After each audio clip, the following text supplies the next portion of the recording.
Il est l'heure à présent de la revue de presse française en votre compagnie, Hélène Frade, bonjour. Bonjour Vincent. Une presse qui revient très largement ce matin sur l'élection de Jean-François Copé à la tête de l'UMP. 98 petites voix le séparent de François Fillon, c'est peu, mais c'est assez pour mettre un terme à la foire du trône à droite, à la guerre du trône.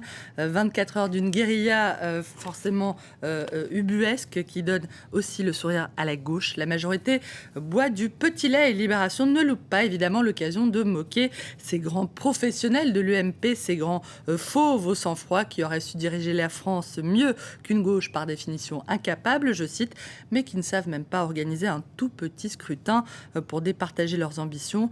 Au final, écrit Libération, l'UMP écope de Copé et Libération se paye même le luxe, Vincent, de reconnaître que les socialistes sont tout aussi nuls, je cite, pour élire leurs dirigeants du calamiteux congrès de Reims en 2008 à la soviétoïde désignation, faut le dire, de Harlem Désir en 2012, quand la démocratie interne a décidément du chemin à faire, à droite d'ailleurs comme à gauche. C'est à voir aussi avec un dessin de Plantu à la une du Monde, dessin où l'on voit le Parti socialiste se moquer de l'UMP, mais aussi quelle idée de demander l'avis des militants.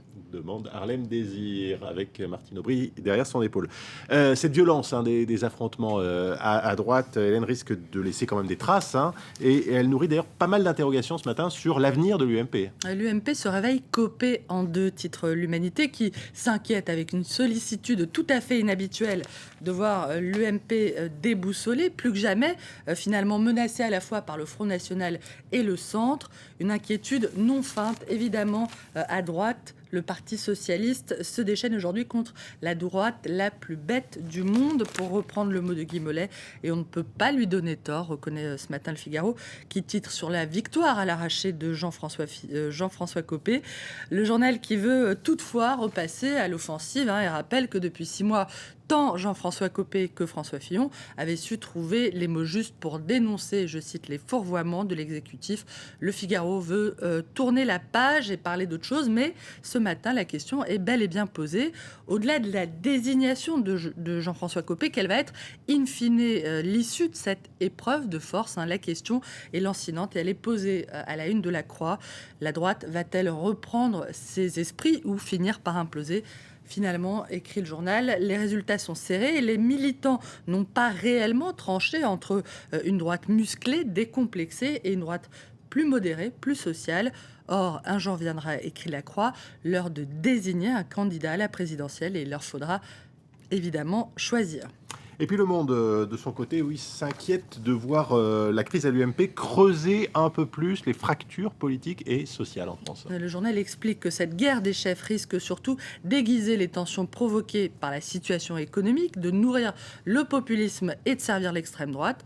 Le Monde explique que la démocratie française a besoin d'une opposition solide et sérieuse, pas d'un champ de ruines. Quel va être le prix de cette victoire in extremis de Jean-François Copé ? La question lancinante est encore à la une du Parisien, qui rappelle également, un bonheur n'arrivant jamais seul, que Nicolas Sarkozy devrait être entendu ce jeudi par la justice dans le cadre de l'affaire Bettencourt. Le but de cette convocation, on le rappelle, c'est d'interroger Nicolas Sarkozy sur des soupçons de financement illicite de sa campagne en 2007 par l'héritière de L'Oréal, Liliane Bettencourt. Alors, Nicolas Sarkozy sera-t-il mis en examen à l'issue de son audition ? Ce serait probable, d'après une source proche de l'enquête, qui ajoute que depuis qu'il a récupéré ce dossier, le juge Gentil vise ce but ultime. Le Parisien, dont on parlait, et qui revient en une sur un tout autre règlement de compte, celui... C'est beaucoup plus sérieux, c'est du football. Oui, quand même, celui des Bleus, cette fois. Oui, l'ex-sélectionneur Raymond Domenech sort un livre pour dire tout le bien qu'il pense de son ancienne équipe. Le fiasco en Afrique du Sud, les piètres résultats de l'équipe de France sous sa direction, tout ça, c'est la faute d'Anelka. Domenech, comme c'est surprenant, dont les méthodes ne séduisent toujours pas les présidents de club. C'est ce que nous dit 20 minutes ce matin, qui propose, Vincent, un sondage sur la façon dont les jeunes voient l'avenir. Eh bien, d'après cette étude, ils seraient conscients des difficultés qui les attendent, ça vaut mieux, mais ils garderaient la foi en leur avenir et resteraient optimistes à 58% très précisément. Pas sûr qu'on atteigne de tels scores ce matin à l'UMP. C'est pas gagné en effet. Merci Hélène Frade, c'était donc la revue de presse française.